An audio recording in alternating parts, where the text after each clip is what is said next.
Welcome to another enlightening episode of The Truth About the Plant, that show that takes you on a journey through the world of psychoactive plants and alternative wellness, all while delivering the real actionable insights you crave. I'm your host, Christina Dees. This is my equally talented co-host, Dr. Amanda Ryman. Dr. Ryman, you get to tell them why we're here. Well, we're here because there's so much conflicting information on the internet about cannabis. And you could go on looking for the answer to a simple question and find 500 different responses, many of which contradict each other. This can lead to hours of research just to get to the bottom of it. We're here to do that for you in 15 minutes or less using evidence-based information to give you the actionable insights that you need. You can think of us as your kick-ass granddaughters or really cool aunties. Yeah, we like to make learning fun. So in this episode, I just want to welcome all our herbal mixologists and our green party enthusiasts, because today's episode is a spirited exploration into the world of alternatives. So join us as we shake up the conventional and ask, how do I use cannabis in place of alcohol? It's time to trade the bar for the bud and raise a green toast to a new kind of high-spirited revelry. Dr. Ryman, how do I use cannabis in place of alcohol? Well, we know that a lot of people participated in Dry January, and while some may decide to go back to the sauce in February, others may be looking for a long-term plan to reduce or eliminate the use of alcohol in their lives. So there's really several ways in which you can use cannabis as a substitute. Now, if you're somebody who actually has physical dependence on alcohol, meaning that when you stop, you experience withdrawal symptoms, which are commonly things like decreased mood, trouble sleeping, sometimes even things like tremors and nausea. Cannabis can actually help treat these symptoms. And the less intense your withdrawals are, the more likely you are to stay away from alcohol. So you can think of cannabis as a go-to medication for withdrawal symptoms. Now, for others, they don't have physical dependence on alcohol, but maybe they're not willing or wanting to give up alcohol completely just yet.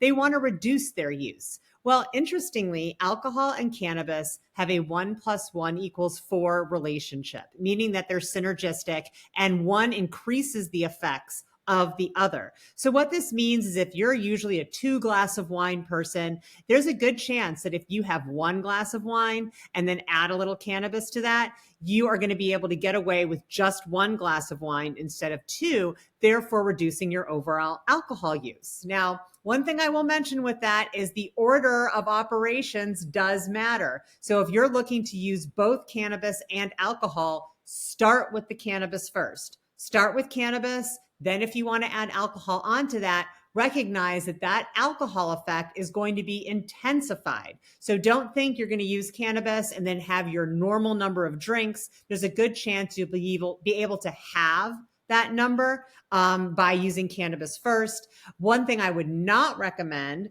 is when you've had a few drinks in you, then decide you're going to put on the cannabis, because that's when some people report nausea or the spins, and that can end in a really bad time. So again, if you're going to use alcohol and cannabis together, we recommend starting with cannabis, and then you'll find you're able to add a smaller amount of alcohol on the end of that to get the effect you want. Now, there's still a third group of people that want to put alcohol out completely. They may not have physical dependence on alcohol, but they may decide it's not a healthy part of their lifestyle. It's something that they just want to eliminate completely. And here we're talking about a true substitution. So using cannabis instead of alcohol. And there are a variety of ways to do that depending on the situation you're in. Well, I love how you laid this out in 3 different groups, right? Because we don't all fall into all 3. We usually fall into one of those. So THC and CBD can help replace relaxation people get from alcohol. What about in social situations? Well, this is interesting because social situations used to be difficult.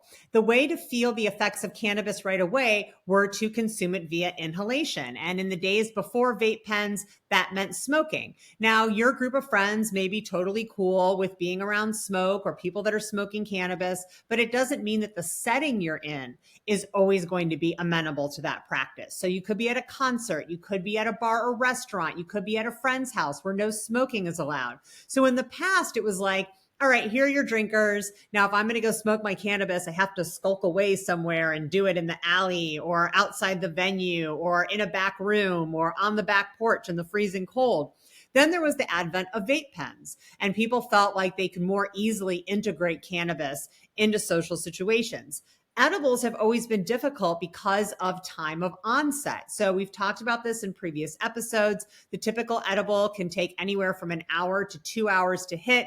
And we know that when you're drinking alcohol, the effects are going to come on in maybe 5 to 10 minutes. So it can be difficult to time your edibles with the people that are drinking alcohol. And also, like, you want to have something in your hand. I mean, it's really tough to stand around with people that are drinking beer and drinking wine and have those drinks in their hand, and you're not drinking and you're just standing there with nothing to hold. So there's two things that have happened that have really improved your ability to use cannabis as a substitute in social settings. And one of them we've talked about before, which is fast acting edibles. So edibles that have gone through the nano-emulsification process, you're going to feel the effect way more similar to how you would experience the effect of alcohol. So maybe 5 to 10 minutes, maybe 15 minutes before you feel that. So that would allow you to pop a gummy when your friend opens their first beer. And by the time they're finished with their beer, you're already going to be feeling the effects of your gummy. And this helps you stay on par in a social situation with people who are drinking.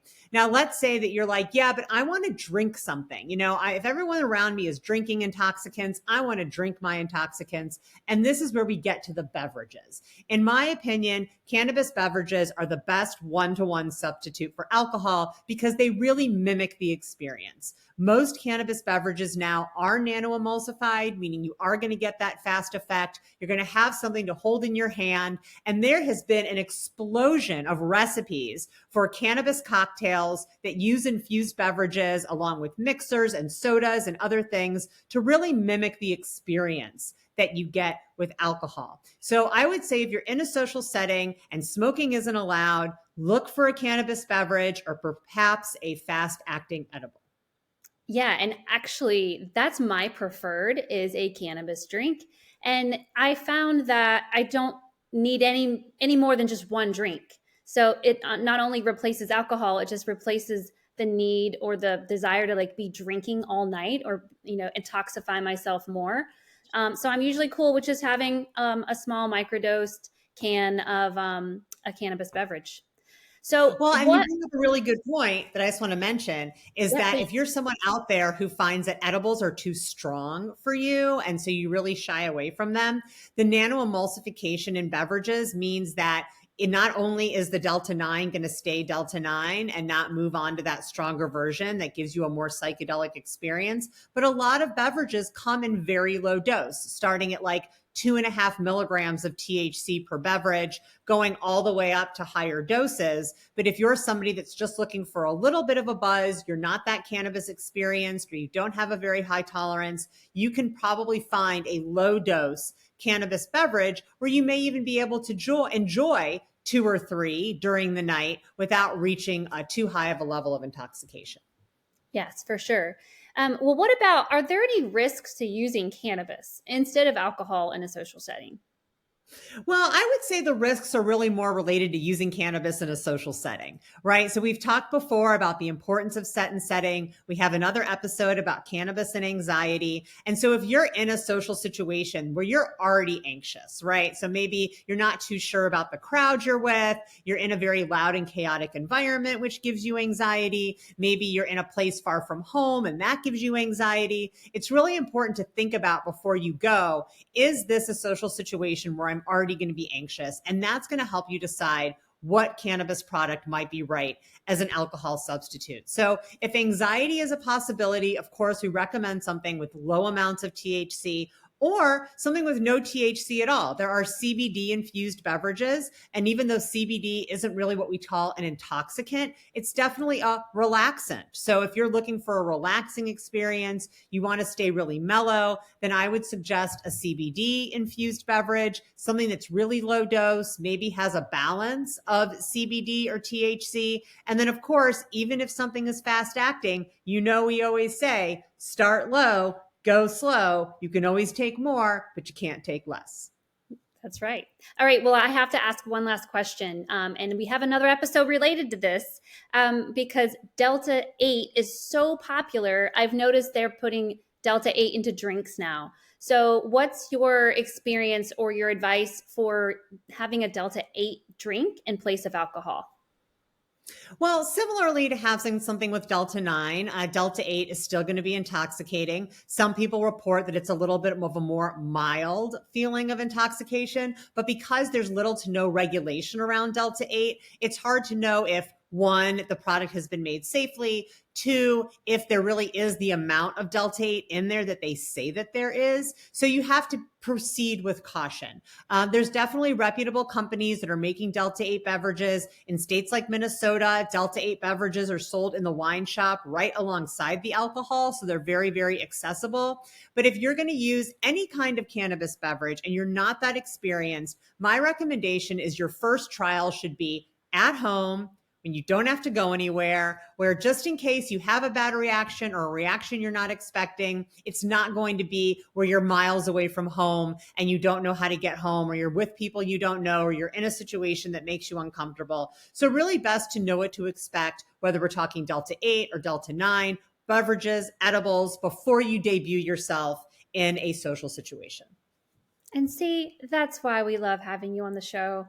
That's why you're my amazing co-host, because you shoot everybody straight and your dogs love you too. It's clear. My dogs love to bark at anything that is outside. Deer, cars, squirrels, they do it all.